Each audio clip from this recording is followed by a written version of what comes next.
Yesterday courier private limited. Domestic international cargo உங்கள் இல்லம் தேடி வந்து கொரியர் புக்கிங் டெலிவரி செய்து தரப்படும். டாக்டர் ஸ்ரீவர்மா ஆயுள் தரும் ஆயுர்வேதா அறுவை சிகிச்சை இல்லா குணம் ஆயுள் கால நிவாரணம்.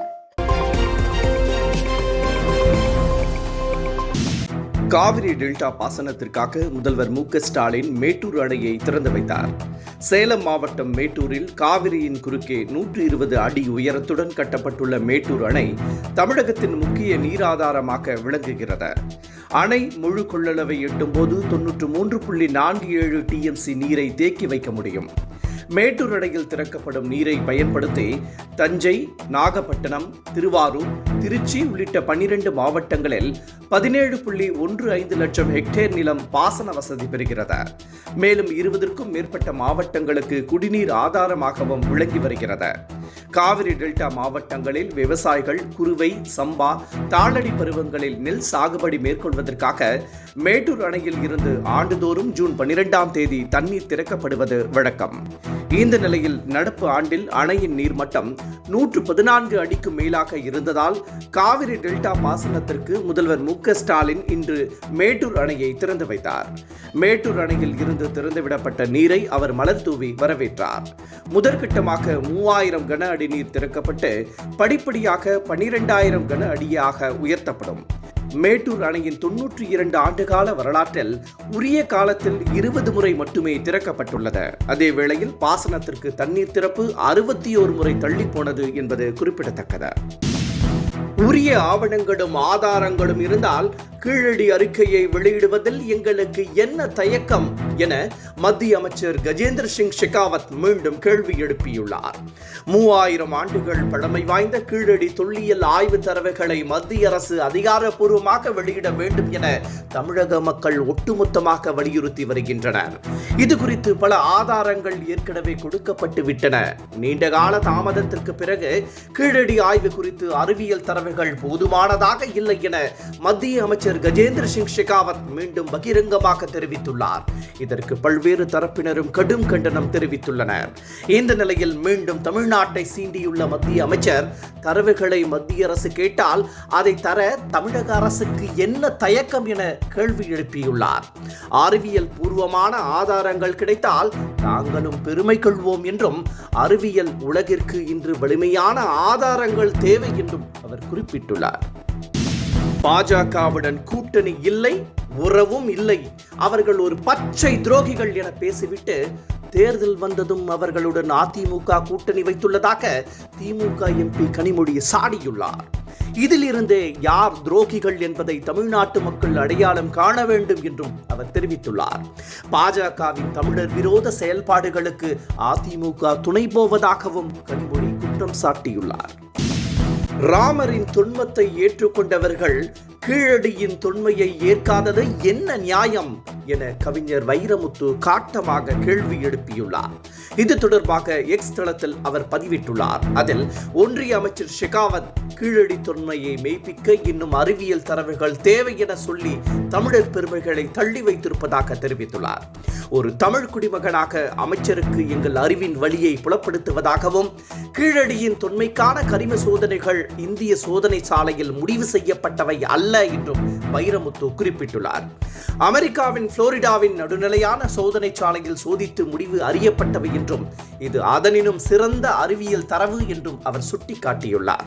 சில தரவுகள் அறிவியலுக்கு அப்பாற்பட்டவை என்றும் சில தரவுகள் நம்பிக்கைக்கு அப்பாற்பட்டவை என்றும் அதன்படி ராமர் என்பது ஒரு தொன்மம், அதை ஏற்றுக்கொண்டவர்கள் கீழடியின் தொன்மையை ஏற்றுக்கொள்ளாதது என்ன நியாயம் என்றும் வைரமுத்து காட்டமாக கேள்வி எழுப்பியுள்ளார்.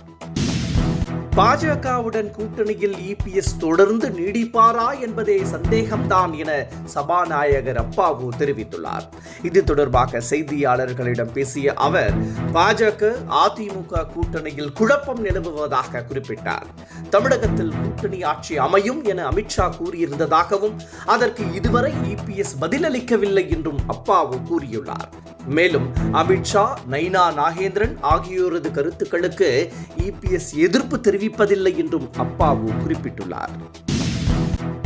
வரும் 2026ஆம் ஆண்டு சட்டமன்ற பொதுத் தேர்தலில் கூடுதல் தொகுதிகளை கேட்டு பெற வேண்டும் என பிரதமர் நரேந்திர மோடிக்கு அண்ணாமலை கடிதம் எழுதியிருப்பது தற்போது அரசியல் வட்டாரத்தில் பெரும் பரபரப்பை ஏற்படுத்தியுள்ளது. 2026 சட்டப்பேரவை தேர்தலை எதிர்கொள்ள அதிமுகவுடன் பாஜக கூட்டணி அமைத்துள்ளது. தமிழகத்தில் கூட்டணி ஆட்சி அமையும் என பாஜக கூறி வரும் நிலையில் அதனை அதிமுக தலைவர்கள் திட்டவட்டமாக மறுத்து வருகின்றனர். இந்த பரபரப்புகளுக்கு இடையே 2026 சட்டமன்ற பொதுத் தேர்தலில் கூடுதல் இடங்களை கேட்டு பெற வேண்டும் என அண்ணாமலை பிரதமருக்கு கடிதம் எழுதியுள்ளார். 2024 மக்களவை தேர்தலில் அதிமுக கூட்டணி 19.4% வாக்குகளையும் பாஜக 11.4% வாக்குகளையும் பெற்றிருந்தன. இதை சுட்டிக்காட்டி தொகுதிகளை கூடுதலாக பெற வேண்டும் என அண்ணாமலை வலியுறுத்தியுள்ளார். அண்ணாமலை எழுதிய இந்த கடிதம் கூட்டணியில் தற்போது புகைச்சலை கிளப்பியுள்ளது. திருச்செந்தூர் முருகன் கும்பாபிஷேகத்திற்கு 300 பேர் பணியமர்த்தப்பட்டுள்ளனர். முருகனின் அறுபடை வீடுகளில் 2ஆம் படை வீடான திருச்செந்தூர் சுப்பிரமணிய சுவாமி திருக்கோவிலில் 12 ஆண்டுகளுக்கு பிறகு கும்பாபிஷேகம் நடைபெறுகிறது.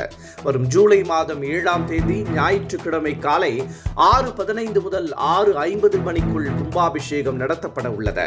இதற்கான பணிகள் தற்போது தீவிரமாக நடைபெற்று வருகின்றன. இதற்காக சென்னை, பழனி, மதுரை, திருப்பரங்குன்றம் உள்ளிட்ட கோவில்களில் இருந்து 300 பேர் கொண்ட குழுவினரை ஜூலை 1ஆம் தேதி முதல் 8ஆம் தேதி வரை பணியில் ஈடுபடுத்த இந்து சமய அறநிலையத்துறை அறிவித்துள்ளது. தமிழகத்தில் இன்று முதல் அடுத்த 7 நாட்களுக்கு ஓரிரு இடங்களில் கனமழைக்கு வாய்ப்பு இருப்பதாக கணிக்கப்பட்டுள்ளது.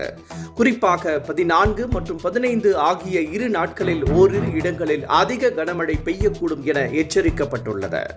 மேலும் ஜூன் 13, 16, 17 மற்றும் 18 ஆகிய நாட்களில் ஓரிரு இடங்களில் மிக கனமழைக்கான வாய்ப்புள்ளதாகவும், எனவே ஆரஞ்சு அலர்ட்டும் விடுக்கப்பட்டுள்ளது. இதனிடையே ரெட் அலர்ட் விடுக்கப்பட்ட நீலகிரி மாவட்டத்தில் முழு வீச்சில் முன்னெச்சரிக்கை நடவடிக்கைகள் மேற்கொள்ளப்பட்டு வருகின்றன. சாமி படத்தில் கலக்கிய நடிகர் கோட்டா ஸ்ரீனிவாசனின் உடல் மெலிந்த போட்டோவை பார்த்து ரசிகர்கள் கவலை அடைந்துள்ளனர். நடிகர் விக்ரம் நடித்த சாமி படத்தில் நடிகர் கோட்டா ஸ்ரீனிவாசன் வில்லன் கதாபாத்திரத்தில் கலக்கியிருப்பார். தெலுங்கு நடிகரான இவர் இதன் மூலம் தமிழக ரசிகர்களின் மனங்களை கவர்ந்தவர். வில்லனுக்கு ஏற்றவாறு முரட்டுத்தனமான தோற்றம் கொண்ட கோட்டா ஸ்ரீனிவாசன் தற்போது உடல் மெலிந்து காணப்படும் புகைப்படம் வைரலாகி வருகிறது. ஒரு காலில் கட்டு, மறு காலில் நீக்கப்பட்ட விரல்கள் என மிகவும் மோசமடைந்த நிலையில் அவர் காணப்படுகிறார். சென்னையில் ஆபரண தங்கத்தின் விலை இன்று சவரனுக்கு 640 ரூபாய் அதிகரித்து 72,800 ரூபாய்க்கு விற்பனை செய்யப்படுகிறது. 1 கிராம் தங்கம் 80 ரூபாய் உயர்ந்து 900 ரூபாய்க்கு விற்பனை செய்யப்படுகிறது. கடந்த வாரத்தில் இறங்கு முகத்தில் இருந்த தங்கம் நேற்று 600 ரூபாய் உயர்ந்தது. இந்த நிலையில் இன்று மீண்டும் 640 ரூபாய் உயர்ந்துள்ளதால் நகைப்பிரியர்கள் கவலை அடைந்துள்ளனர். என்றும் உங்களுடன் மை இந்தியா. முக்கிய செய்திகளை உடனுக்குடன் தெரிந்து கொள்ள சப்ஸ்கிரைப் பண்ணுங்க, பெல் பட்டனை பிரஸ் பண்ணுங்க. என்றும் உங்களுடன் மை இந்தியா.